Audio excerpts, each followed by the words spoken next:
we gather through the CBM submission on TSI. And it also provides us the longitudinal data that show us the trends for DE. And we're in the process of creating the data set and statewide and institutional level summaries of the DEPS results publicly available. So as soon as we go through the approval, we'll let you know where you can find the data and the summary reports. Here are some of the important dates that you might want to note. We'll use the contact information we have from the last year to send out the survey to gather the primary and or secondary contact information. And these primary and secondary contacts will be responsible for answering DEPS. The primary contact will receive the Qualtrics link to this year's DEPS on September 24th. And please submit your institution's DEPS to us by October 30th. Oh, I forgot to mention that. So tomorrow I'll be sending out the contact survey to the primary and secondary contact information. And then we'll make sure to send you a couple reminders in October if you had not started or completed the survey. And once we get all the responses in, we'll start analyzing the DEPS data in November. Yuji, if I may add as well, I just want to remind everyone that, yes, CBM data certainly is part of our report that is required, legislatively mandated to be sent to the governor's office and to the various legislative offices. But DEPS data also provides very rich analysis and additional nuanced information that is not really captured in CBM, but still paints a great picture of what's happening in the state with regard to developmental ed programs, and especially with regard to House Bill 2223 implementation. Thank you.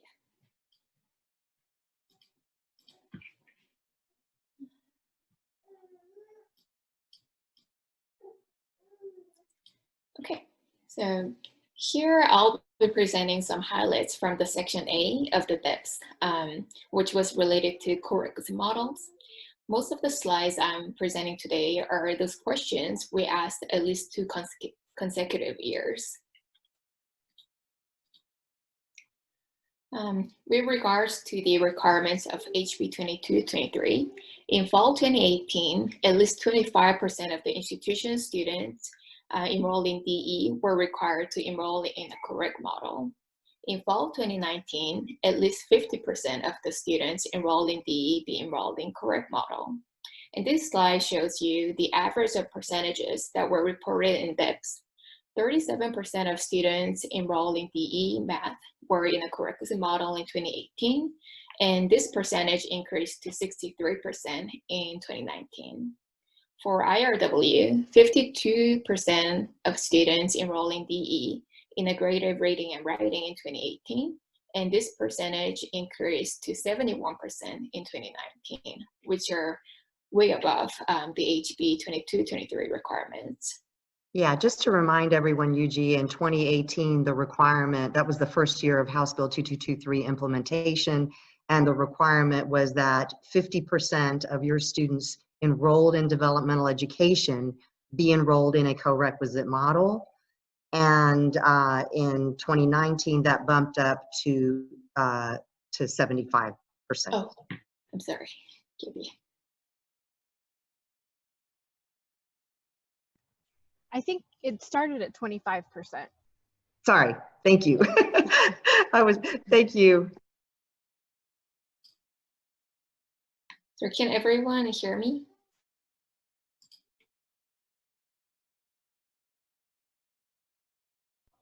Yes. Okay, I thought I was just muted. So. Thank you, Melissa. I'm sorry, Yuji, thank you for correcting that. I'm sorry, in 2018, it was 25%. I'm not sure, Yuji, if you can go back to that slide real quick. In 2018, it was 25% of students. And then in 2019, it's 50%. And this fall, it bumps up to 75%. So you could see in each one of those years, we definitely, as as Eugene mentioned, we definitely exceeded the statewide requirement. Thank you. Next slide. In DEPS, we also asked what primary developmental education support each institution offers to underprepared students who are not placed in a co-requisite model. If you look at the left side of the graph first, in math, 69% of the respondents answered they offered standalone DE course in 2018, and this percentage reduced to 55% in 2019. And for IRW, please look at the graph on the right side. As you can see, percentages did not differ much from 2018 to 2019. 67% of the participating institutions still offered the standalone DE course to the underprepared students in 2019.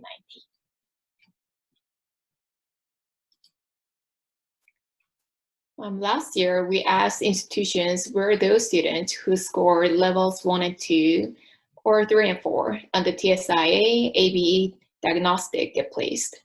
This table shows that most institutions place these students into DE courses with or without base NCBO.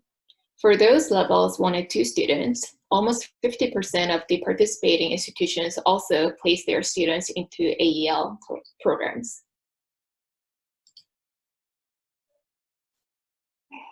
We asked the institutions about their challenges related to scaling co-requisite models. There were 5 choices to this question, which were not challenging, slightly challenging, neutral, challenging, and very challenging. This graph, I summed the responses for challenging and very challenging to display which areas the institutions are facing the challenges.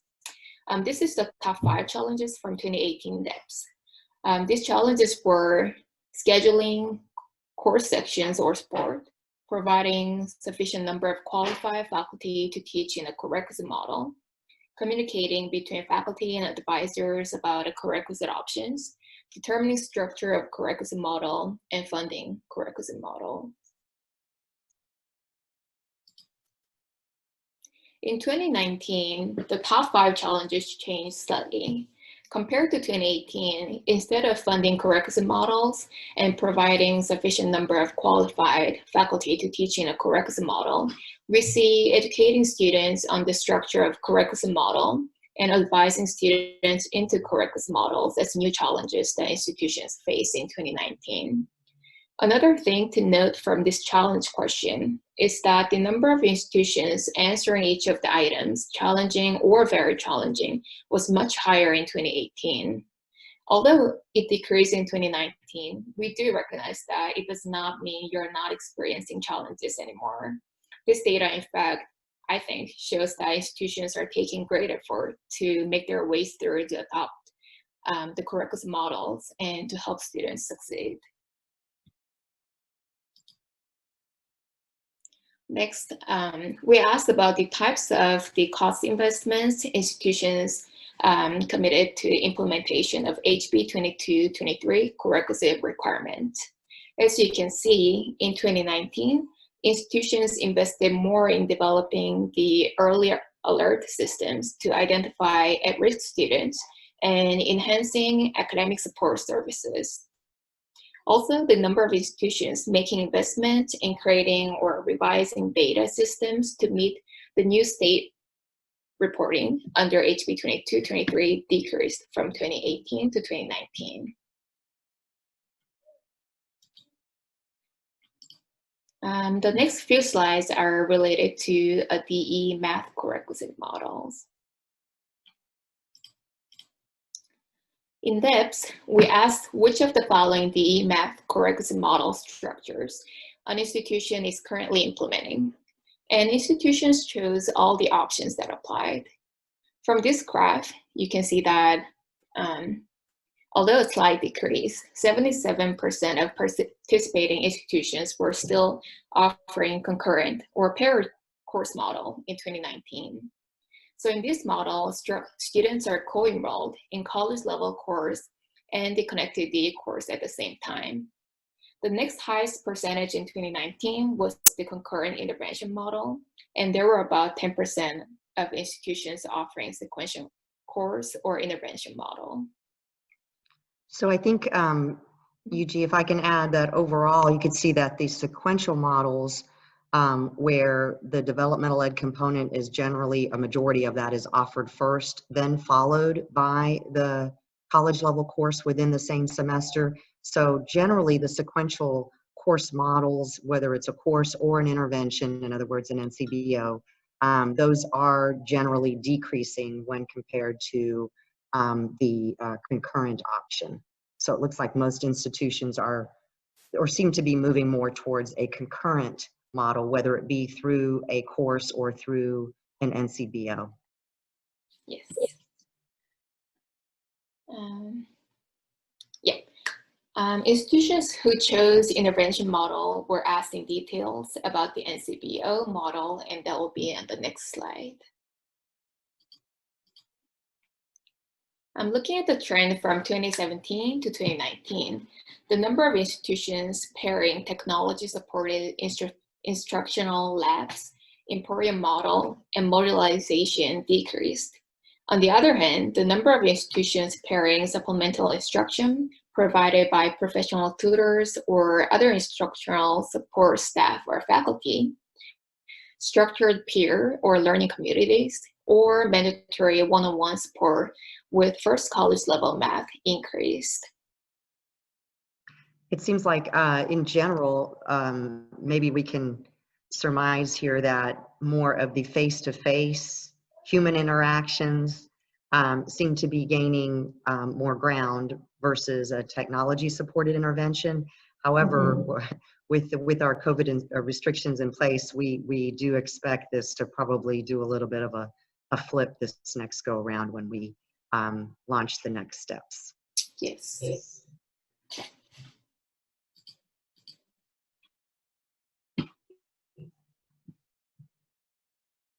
So going back to this question, the next slide shows the question that was asked to those institutions that chose the concurrent model in this question.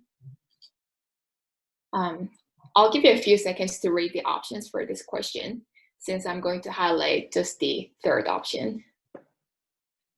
From 2017 to 2019, majority institutions require students to attend Prerequisite Math DE course or NCBO the full semester.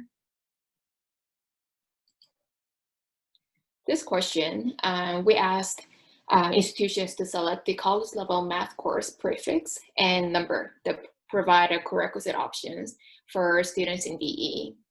The percentage increased in 2019 for each college level math course, and majority of institutions provide a prerequisite option for students through a college algebra course.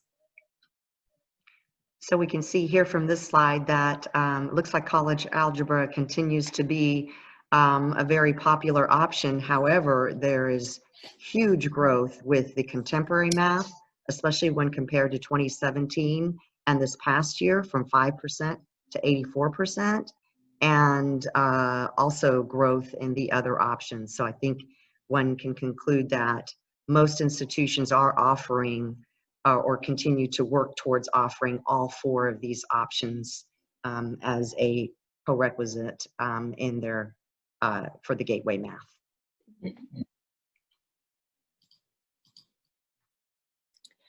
This question asked, is a student who receives a grade of D in the prerequisite college level course at your institution required to retake the college level course?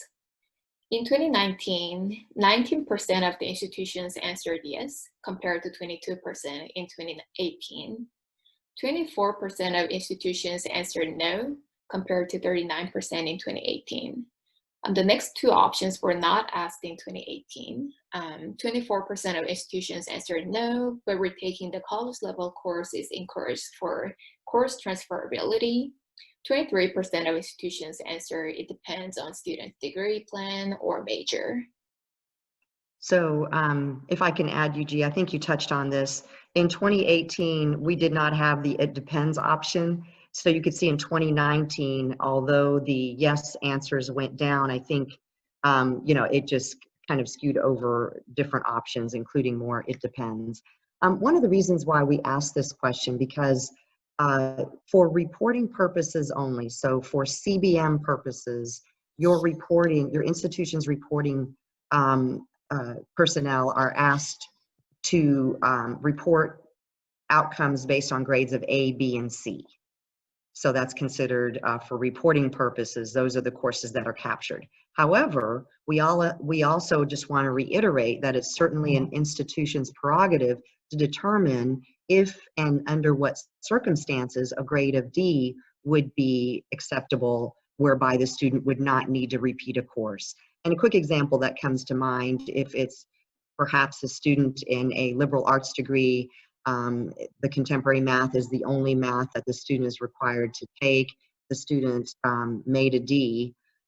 Perhaps in that circumstance, the student would not be required to repeat that course and can move on to build momentum towards the rest of the coursework that's required for the degree plan. So that would be one example.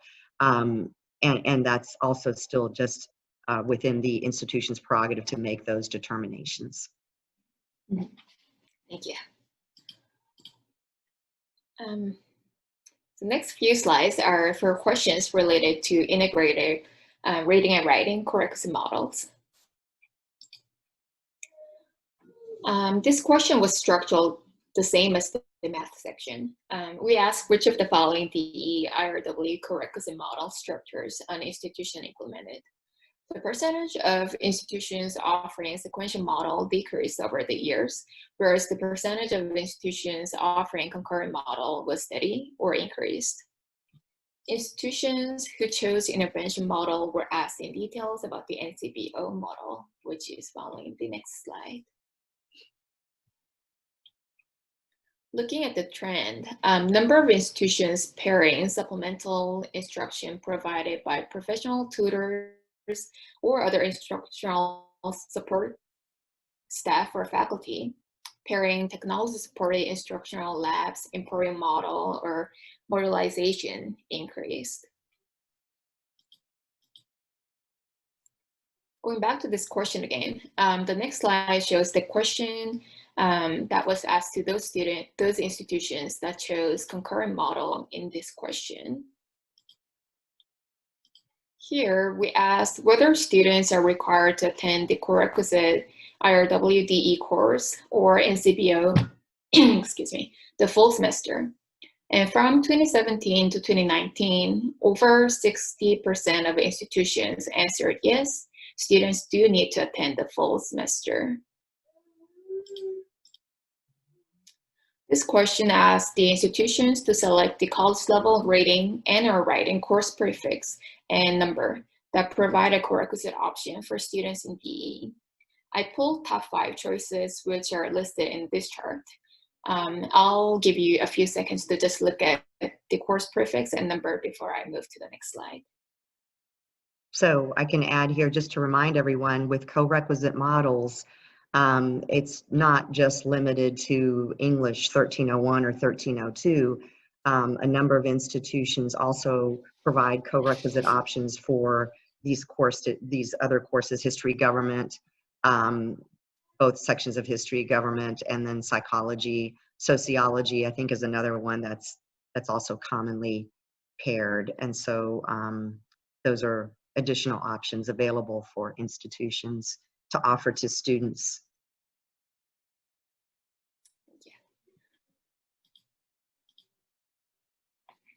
This question again, we asked if a student receives a D in the requisite rating and/or writing college level course, then whether the student needs to retake the college level course. I want to highlight the data from 2019. 28% of the institutions answered yes. The student is required to retake the college level course. 22% answered no, and 20% answered no, but retaking the course is encouraged for course transferability, and 20% answered it really depends on student's degree plan or major. The next few slides are for questions related to college prep courses. We asked for which of the areas did you have MOU with the school district and or IHE to accept the college prep courses. In 2019, 61 institutions answered they do have MOU with the school district to accept the college prep course in math and ELA. And 16 institutions answered they have MOUs with the IHEs to accept the both math and ELA college prep courses. So we can, yeah, thank you. So we can continue to see a trend, an upward trend with regard to the MOUs between the institutions of higher ed and their partnering school districts, where they co-create the course and deliver the course. But it seems to be a little bit of a downward trend with regard to MOUs among institutions of higher education to accept each other's TSI exemption that results from a successful completion of a college prep course.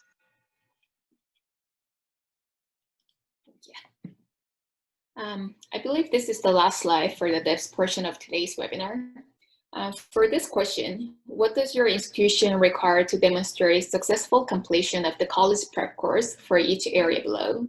Well, more institutions answer they require passing course grade in CPC in both math and ELA, and higher course grade threshold for exemption. The number of institutions requiring students to show, excuse me, they had met TSIA college readiness standard as successful completion of the CPC decreased for both subject areas.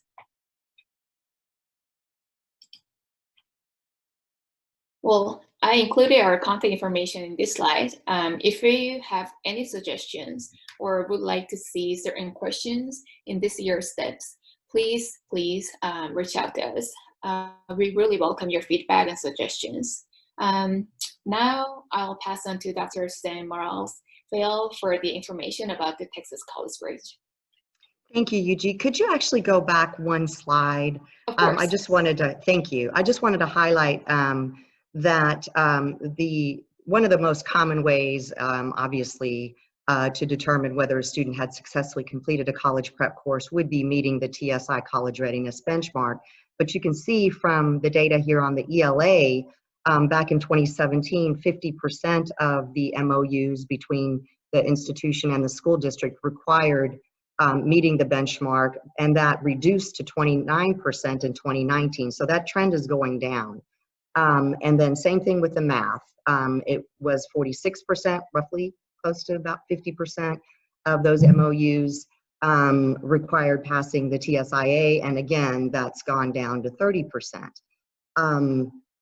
On the other hand, if we look at the passing grade in terms of a final exam, that trend has increased. And so in order for a student to successfully complete the college course, you can see that to have a passing grade on the final exam, that increased from 23% in 2017 to 35%, and that trend is very similar in math.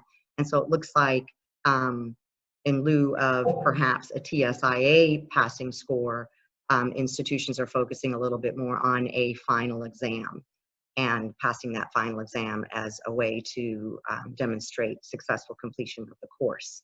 And remember, successful completion of the course also earns the student a TSI exemption, and I'll talk about that in a little bit coming up in a few slides. And then there are also a number, looks like another trend that seems to be increasing is to require a higher course grade threshold to meet the exemption.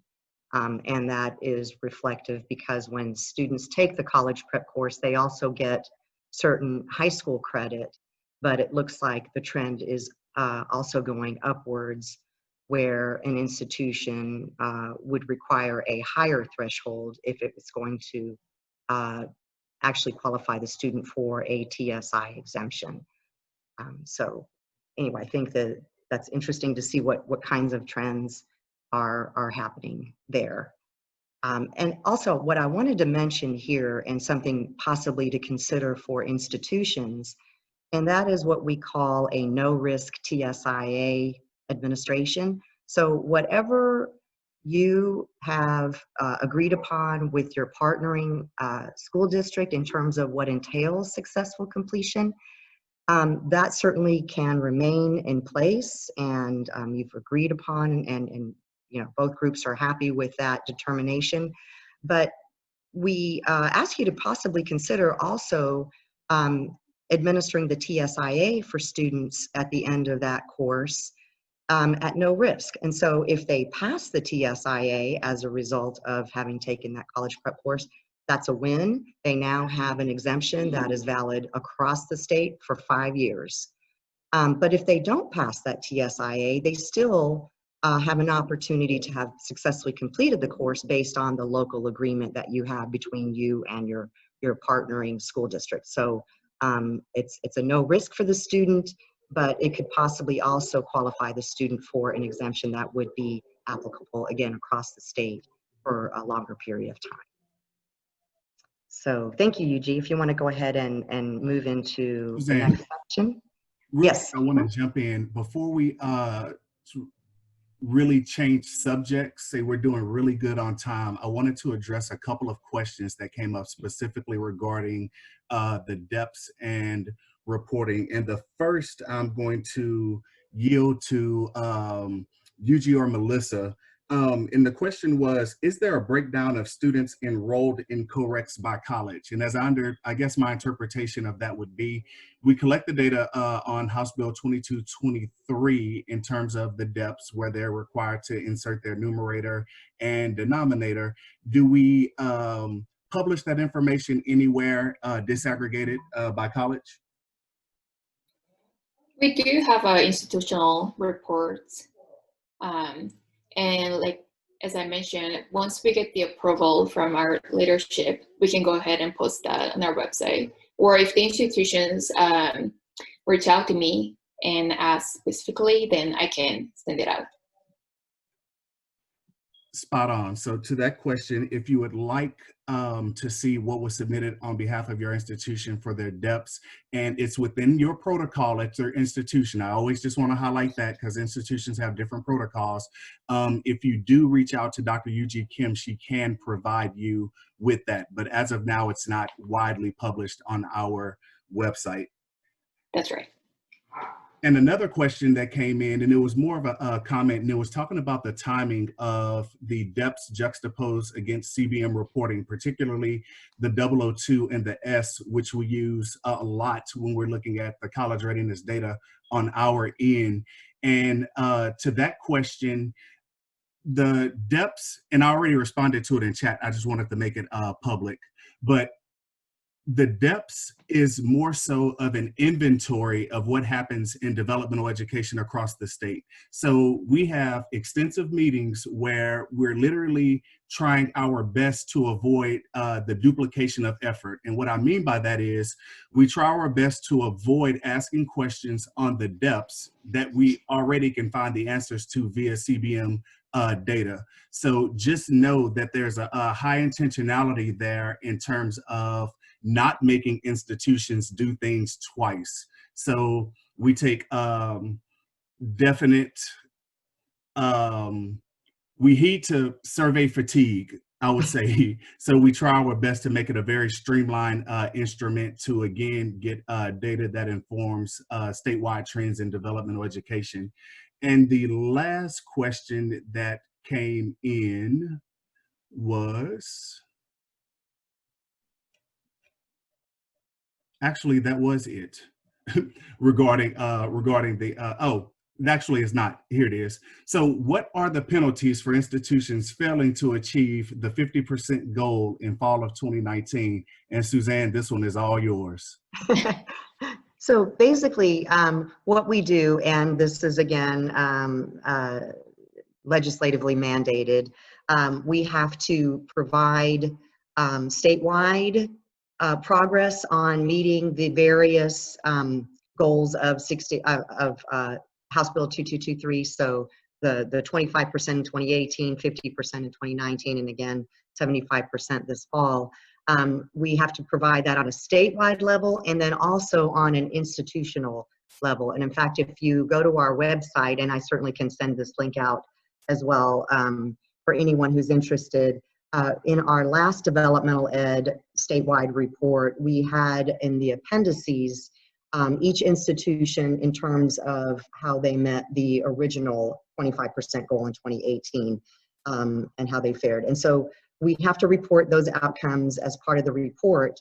And certainly we are available to reach out, and we do reach out to institutions who may have struggled, and to provide any resources that we can from our end, including touching bases perhaps with other institutions within their region to get whatever assistance they may need so that they can be assured to meet the next goal. Yuji, you can proceed. Sorry, this is Melissa. Can I say one more thing? Oh, go ahead, Melissa. The DEPS. Kaylin mentioned that we really do try hard to not duplicate efforts and asking you things that we can get on the data.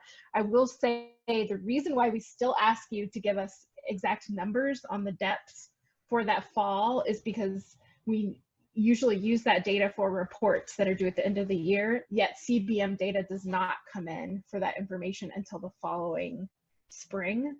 So because of that time delay in our data, that's one question that we technically could get from CBM, but we don't get the data in time in order to put in reports. So so we use both of them in that case. Just know both of those reports are important, and we use it. Melissa, that's an excellent point, and also it's a way of kind of as a check and balance. So if whatever's reported on the DEPS in terms of meeting those percentages kind of conflicts or doesn't align with what was reported in CBM, then certainly that, you know, we can contact the institution, let them know that there is a discrepancy potentially, and to see if it was just a reporting error or something that can certainly be fixed. So that's another sort of check and balance to ensure that the data are accurately reported. Okay, Yuji, yes, thank you. Okay, so with regard to the Texas College Bridge College Prep Program, higher ed considerations, the first thing that I wanted to do was just illustrate the components in statute and rule that directly relate to this. I've summarized here the Texas Education Code section 28014, which just basically outlines the basics of the college prep course, where the institution of higher education reaches out to at least one, the school district reaches out to at least one institution of higher ed to develop and provide the college prep course in the subject areas of English and math. And here are a few quotes that I think are really important, especially from a higher ed consideration, that this course, the college prep course, is designed for students at the 12th grade level who have not yet demonstrated college readiness. And the purpose is to provide students for success in an entry-level college course. And another important component that I wanted to highlight is it's provided on the campus of the high school offering the course, or through distance learning or online course provided through the institution of higher education with which the ISD partners. Another important component that I wanted to highlight was Texas Administrative Code section 4.54, and here it specifically talks about the college prep course. A student who successfully completes the college prep course under this code is exempt for a period of 24 months from the date of high school graduation. So very clear here that the effective date of the TSI exemption that would be earned through a successful completion of the college level course, that effective date is the date of high school graduation.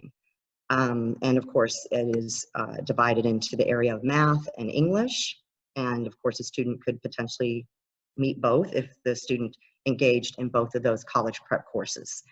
Then there are a couple of additional stipulations that our reporting people do remind us that makes it a little bit more challenging than a typical exemption. That's why for reporting purposes, this is often referred to as a waiver, because there are several stipulations that the student has to meet in order for that full exemption to take in effect.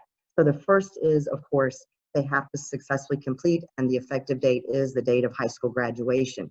The second is that the student has to enroll in that, the second is that the student has 2 years or 24 months from that date of high school graduation to present this TSI, we'll call it waiver, to the institution of higher ed that co-created the course, or to an institution that has an agreement or an MOU with the institution that originally co-created the course.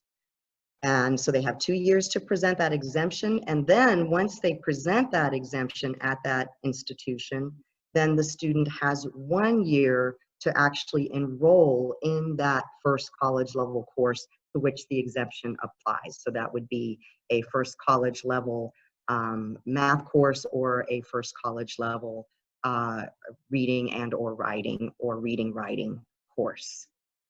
So, and remember, the exemption applies only at the institution that partnered with the school district to co-create the course. And then another thing that I wanted to highlight again in rule, the institution of higher education may enter into an MOU with another partnering institution to accept each other's exemption. Okay, so again, you're not accepting the college prep course. Remember, it is a high school course, so that wouldn't even be a possibility, but it's the TSI exemption that you're agreeing to accept if you agree to an MOU with a partner, with another institution of higher education. Next slide. So the Texas College Bridge, we just wanted to just reiterate, it is a type of college preparatory course. And we wanted to let everyone know that we are actively working with staff at TEA to clarify some of the components of the Texas College Bridge. First of all, we wanted to clarify that an MOU resulting from successful completion of the Texas College Bridge college prep course is applicable only between the institution of higher ed and its partnering ISD. It is not a statewide MOU, but then again, certainly an institution of higher ed can have an MOU with another institution of higher ed to accept each other's TSI exemption resulting from the Texas College Bridge. And again, that's reiterated in Rule 4.54. The other thing that we wanted to highlight, again, from higher ed considerations, is that the successful completion means that the student has demonstrated college readiness and indeed qualifies for a TSI exemption. And we wanted to remind everyone that what that means, in effect, the student can directly enroll in any entry-level college math course, including college algebra, or any entry-level college level English and or course that is designated as reading, writing, or reading and writing. And so these exemptions, just like an SAT or an ACT exemption, if a student meets the exemption, that qualifies the student to enroll in any college level math course. And again, the English exemption would mean that the student can qualify to enroll in any entry-level reading, writing, and or reading, writing math course. And we just wanted to clarify that conditional enrollment, which means the student actually has not yet met readiness, but somehow is able to still enroll in the college level course, that is not an option for the college prep course. That may have been conflated with some rules related to dual credit that are spelled out in a separate dual credit rule, specifically 4.85, that is not related to the college prep course exemption. So again, we just want to clarify for either math or English that conditional enrollment would not be an option under this particular section of statute and rule. And then remember that because of those various stipulations, you know, that they have 2 years from the date of high school graduation to present the exemption, and then they have another year to actually enroll in the exempted course. So we have to be sure that the institution does indeed verify the college prep course exemption, and that the waiver is indeed captured locally at the original institution that co-created the college prep course. And then, of course, that information is also conveyed through any memorandum of understanding, any MOUs that the institution has with other institutions. So all of that is clearly spelled out. Those of you who have been looking through or possibly considering the Texas College Bridge program have also are probably familiar with the Greenlight Student Locker Certificate of Completion. And Yuji, if you could go to the next slide, please. So what we have here, and by the way, thank you, if anyone from TEA, we just simply pulled this slide off of the slide deck, the PowerPoint from TEA, and it was simply just to illustrate what this certificate of completion looks like. And then again, the two bullets again are pulled from the from TEA, taken directly from TEA's PowerPoint, and it states student who successfully completes the Texas College Bridge course will receive a certificate of completion that will be stored in their student locker, the Greenlight student locker, and that students can share that certificate with anyone who is using the Greenlight locker.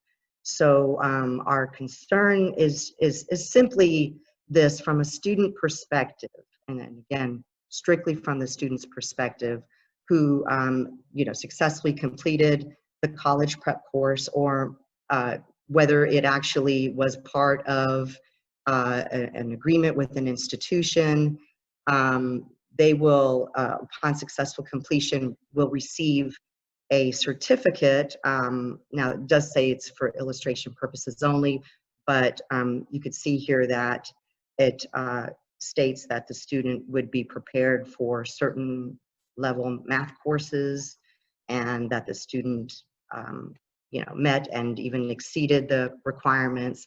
And so again, we're a little bit concerned that from a student's perspective who has this in his or her Greenlight student locker, it may give the false impression that the student can just take that and send that certificate to any institution who may or may not be part of an MOU to accept that TSI exemption. So we're just a little bit concerned about the potential misalignment or mismessaging that students and parents may receive as a result of this. So we're working very actively to ensure that this is indeed used so that it doesn't result in some miscommunication for students. And also, by the way, for institutions who may have a Greenlight locker account, there's other purposes that this Greenlight locker can be used. Students can send their high school transcripts through this mechanism, which I think is a really interesting and we absolutely love the idea of students having more agency over being able to send specific documents, to various institutions, and certainly having control over that. Now, that's absolutely a laudable goal. And so, we're just a little bit concerned with the possible mismessaging that this may result, specifically with regard to the college prep course exemption. Next slide, please. So again, some additional considerations. As always, higher education faculty, we invite you to closely review the curriculum to ensure that it does meet the full expectations and rigor for college readiness. Some factors to make that determination is the curriculum aligned with the exit level developmental education? That would be one way to ensure that it is aligned to college readiness expectations. And that it is also aligned to the English 3, Algebra 2, TEKS, or the Texas College and Career Readiness Standards. I'm sure many faculty also have local expectations. And so we invite you to review that curriculum to make sure that it does indeed meet those expectations. A quick example is in the essay component of the English, I believe the sample, one of the samples that I was able to look at talked about completing a narrative essay. And when we talk about the college readiness expectations, you know, we talk about the full breadth of the various essay modes. And in fact, for the TSIA, the expectation is for an argumentation or persuasive essay. So that would be one consideration for faculty that they may want to, you know, review a little bit more closely. Also, the institution should consider student authentication like they do for any other online course that they require. Student authentication for the various assessments that may be associated with the Texas College Bridge, including the producing and the composing of the essay and submission of the essay. And of course, the institution has the option to follow all, some, or none of the scope of work that is affiliated with the Texas College Bridge program. And those are all be part of that local consideration and local negotiation between the institution of higher ed and the school district. And we just wanted to reiterate that the institution retains full authority to include the Texas College Bridge as part of its college prep course MOU with the partnering school district, and also to determine if the Texas College Bridge does meet the level of rigor and expectation for meeting college readiness, and also meets the local college prep course TSI exemption. So we just wanted to remind institution that is still within your purview to make any determinations, the degree to which you would like to include this as part of your college prep course options for students in your area. And I believe that is yes, that was the last slide. So at this point, I guess we could be open for questions. Keelan, I don't know if you wanted to go ahead and take that over again.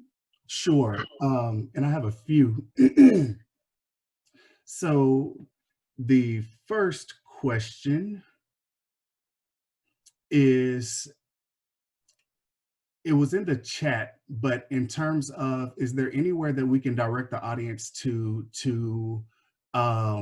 see data on student success as it relates to the NROC content and curriculum?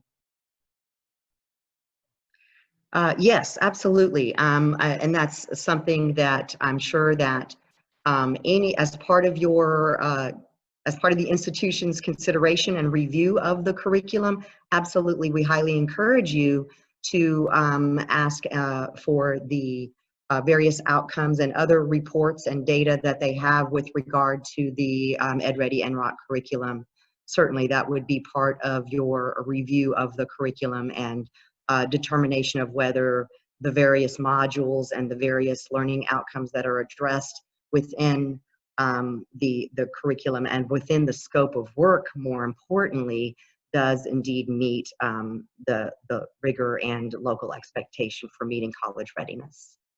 Awesome, and I'll read this. It's a statement question, but it was a thank you for clarification. And it says, since EdReady provides the curriculum and is presented in stages 1 and 2, stage 1 prepares Math 1332 and Math 1342, but what happens when the student only completes stage 1 but needs to be prepared for Math 1314 college algebra? The student wouldn't be prepared for the correct math pathway. In regard to this question, this is where when Suzanne showed kind of like the certificate, and we said that we had a concern that it could potentially be misleading for the student. Understand that with the college prep course, that it has to be designed to prepare a student for all math pathways, so to speak. So in essence, stage 1, preparing a student for, let's just say, a non-algebraic pathway, and then stage 2, an algebraic pathway, that actually doesn't exist. So we do understand that some institutions have already signed on to Texas College Bridge, and this actually came up, someone messaged me in terms of, okay, so this stage 1, stage 2, we've signed on to it, what do we do? Now we're hearing conflicting information. So as a state,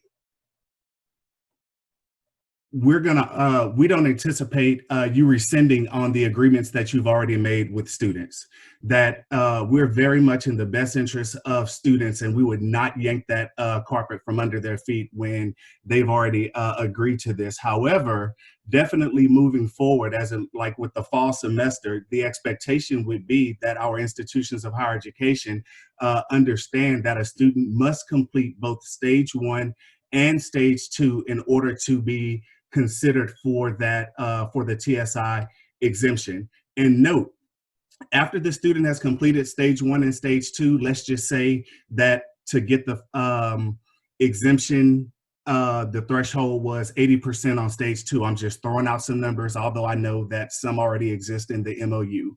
So I know they'll get me in the comments, but let's just say it was 80% and that student didn't meet the 90% threshold that was needed. The institution at that point, if the institution is delivering the course, could then determine, okay, based off these scores, the student can go into a non-algebraic pathway. But again, that would still be the discretion of the IHE in terms of making that determination. But it's not simply that the student completed stage 1 and that's it, and now the student can go directly into a contemporary math course.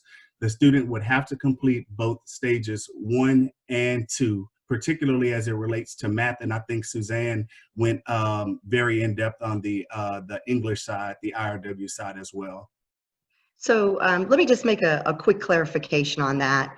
The college prep course, just to simplify things, in statute, a student is ready in math based on successful completion of the college prep course. And I'm just using math as an example because of math pathways and a little bit of confusion there. That student, upon successful completion of a college prep math course and meeting the TSI exemption, that student is prepared for any pathway, including an algebra-based pathway. So the curriculum, the scope of work, needs to ensure that the student would be ready for any pathway. So in the example that Keelan gave, I think that may have just been a little bit not very clear, but again, however that is divided into the scope of work. But again, once the student successfully completes, the student should be prepared, must be prepared for any pathway with regard to the college prep course TSI exemption. Again, I believe in the scope of work for ELA or for the English component. It was a little unclear. Again, they divided, the scope of work was divided into 2 stages, with completion of stage 1, meaning that the student wasn't college ready, but would be eligible to enroll. Again, that option is not available for the college prep course TSI exemption. Again, the student must be required to complete whatever scope of work so that the student is determined to be college ready upon successful completion. And again, the student would then be able to enroll in any college level course. Even if the student doesn't pass the college level course, as long as the student met the other stipulations of 2 years from date of high school graduation and enrolling within one year of matriculation at an institution, if those other things were met, that student would still be TSI met, regardless of the student's performance in the college level course. And again, the same, if you want to think about the college prep course in the same vein as you would for SAT or ACT, once the student meets, for example, 530 on the SAT in math, that student is ready for any pathway. The student is ready for any college level math. And also that college readiness designation does not go away even if the student doesn't successfully complete that college level math. That TSI met designation remains. And so again, thinking about the college prep course in the same vein as SAT, ACT, STAR, English 3, Algebra 2, and so forth. Thank you for that clarification, Suzanne. Just a couple of housekeeping things that have come up. Will the webinar or the slides be posted? Yes, by Friday, this presentation should be available on the Texas Higher Education Coordinating Board's YouTube page. I'll follow up with the communication to our listserv, excuse me, with the details and the link and a copy of the slide deck as well. Keelan, can I just add one more point of clarification on a point that you did make earlier? We understand, as you said, many institutions, for the purposes of this summer, you've already employed, you may have already signed on, you already have your agreements. Absolutely, do not renege on those agreements for those students and those parents. Whatever agreements you have made for this summer, absolutely honor those agreements, and we hope those students are able to matriculate successfully and continue to move forward. However, as Keelan mentioned, starting with the fall and thereafter, we want to make sure that everyone does understand, you know, the higher ed considerations that we just shared. And certainly we will continue to work with our TEA partners to make sure that the communication is clear and that we're both on the same page and we're working in the best interest of students. Spot on.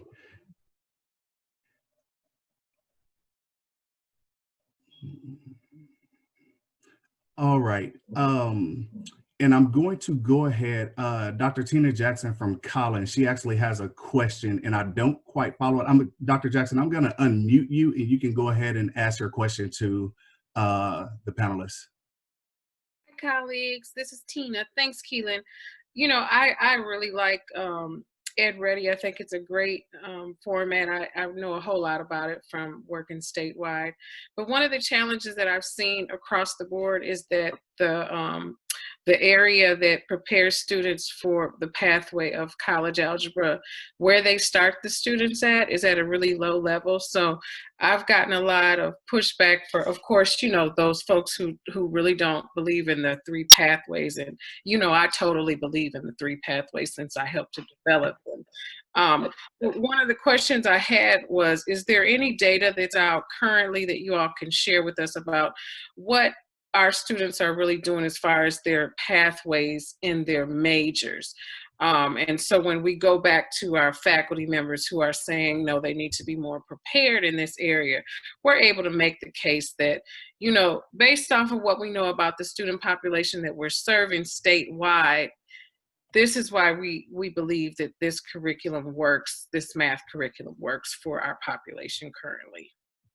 So Tina, that's an excellent question. And again, we highly encourage you to directly contact, and I'm sure as part of the information provided with the NROC EdReady curriculum, to contact the vendors. And I'm sure they have a wealth of details, information, case studies, specifically in Texas, I believe, and of course outside of Texas as well, that could provide the information that you're looking for, Tina. And then of course also having your faculty content experts review the actual specific learning outcomes and components of the module.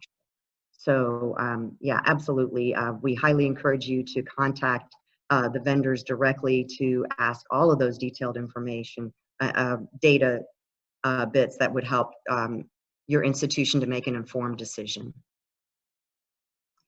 If I could, I see there's a question real quick. If I could go ahead and read that. If a student completes a college prep course, may they be required to take a college level course with a co-requisite support course? The answer to that would be no. So as outlined in statute and in rule, successful completion of the college prep course, again, that's defined locally between the co-partners, the institution of higher ed, and the local school district or districts that have created that course. Whatever that successful completion is defined as, the student then has earned the college prep course TSI exemption. That exemption means the student is college ready and can enroll and directly enroll in any entry-level college level course within that subject area. And so requiring the student then to enroll in a co-requisite would go against statute, which says once a student is TSI met or TSI complete, considered college ready, they cannot be compelled to enroll in developmental education. And of course, a co-requisite model is a type of developmental education. Now, on the other hand, we just also want to clarify if you know, a student voluntarily wants to enroll in a co-requisite model, especially if advisors have shared how students are very successful in those models, which we know they are statewide. And then also at institutions, we know that co-requisites are offering students a much greater chance of success in the entry-level college-level course. So again, if the student voluntarily enrolls in a co-requisite model, that certainly is that student's prerogative.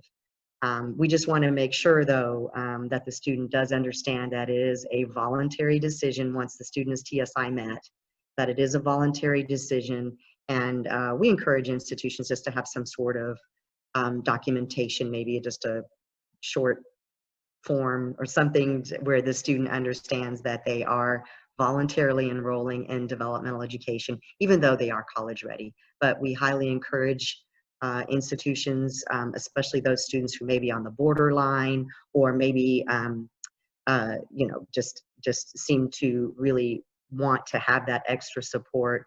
And we also want to remind institutions that when students enroll in a co-requisite model, these are undergraduate students, so high school complete students, the developmental ed and of course, the college level course components are available for state formula funding. So even if a student is college ready and they voluntarily enroll in a co-requisite model, the institution can still submit that developmental ed, that co-requisite component for formula funding, even though the student is college ready. So that does not prohibit an institution from submitting for funding for the developmental component.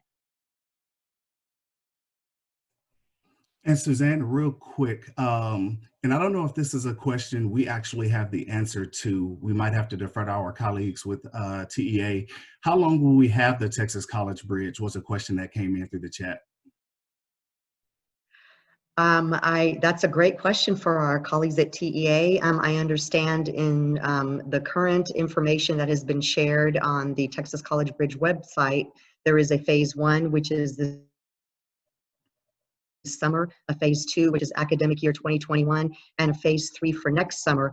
Anything beyond that, I'm not aware. So I think that would be a great question for our TEA colleagues, and we'll certainly forward that question to them. And I know I believe we have, I know at least one of our TEA colleagues on, so feel free if you're comfortable answering that question in the chat. Otherwise, we can follow up offline. And I believe Elaine Craig had a question. I think it shows as a clap, but Stacey Avery just dropped the answer in the chat. Thank you, Stacey. But yeah, licenses are available through August 31st, 2021. So that answers our question. Thank you, Stacey. Okay, and that actually say we don't have a question there. So I think I'm going through, I don't see any raised hands. I think we've answered all the questions in the chat. So Tina, actually, I was like, I'd been getting a couple of private messages regarding, was TSI 2 going to be part of this presentation? And I responded no. However, I'd be sure to provide a few updates during the question and answer period. But I'll let you go finish your thought first, Suzanne. Yeah, no, I was just going to say, Tina, it says, please contact NROC. This is one of the responses from one of our participants. Please contact NROC if you have questions or would like to review student performance data or content. And the point of contact is G Lopez, GLOPEZ at NROC, that's NROC.org. So thank you very much, G Lopez at NROC.org for providing that. I'm sure many of our colleagues would like to, take you up on that and get some more information there. And yes, Keelan, you are right. We are in the process right now of planning a specific webinar to update everyone on the TSIA2. If you have not heard yet, the launch has been postponed until January 11th, 2021. We are in the process of getting final internal approvals for the college readiness benchmarks associated with the TSIA 2.0. And once we receive that, we will be posting for a 30-day public comment period to the Texas Register. And we'll be sending out an email on our listserv, the TSIDE listserv, to let everyone know when that 30-day public comment period will be in effect. And we certainly invite your feedback for that. And then, you know, once that public comment period ends, and then we will make any changes as needed, and then that moves forward to the board for their approval at the October board meeting. And then once that approval, you know, upon approval, then we can certainly let all of the reporting folks, the institutions know what those new benchmarks will be. And again, we'll also follow up, like I said, with a webinar specifically on the TSIA 2.0 and the changes and some exciting new features. We're really looking forward to sharing that information once we get that finalized. And by the way, I want to say thank you to those 48 faculty, instructors across the state that participated in standard setting. Normally that would have been a dueling, you know, 5-day process. We went ahead and we had to do that virtually. So thank you for everyone who served on that team. You all were wonderful and troopers for hanging in there and helping us to provide the important information that helped to set what those benchmarks are proposed to be.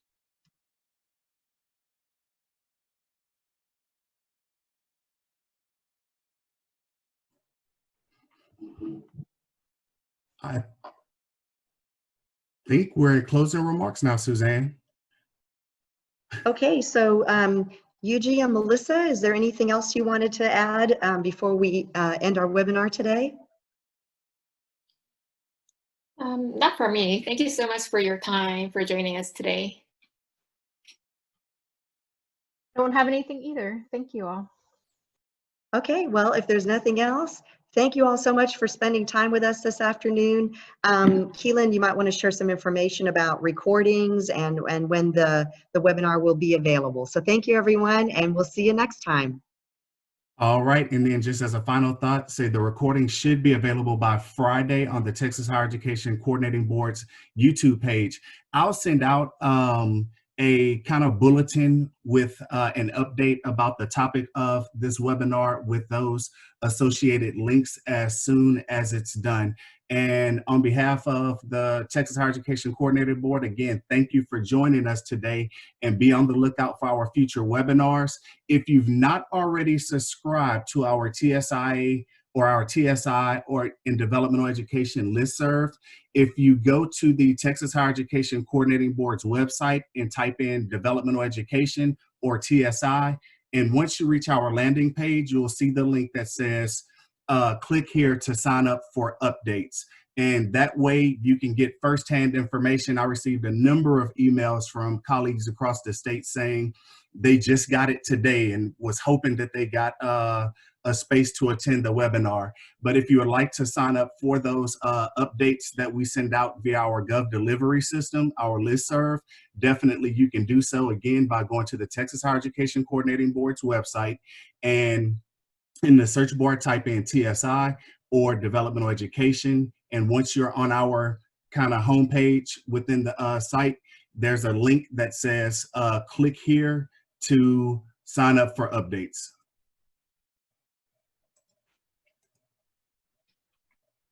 Thanks, Keelan. All right. All right, everyone. So you all have a great day. Bye-bye.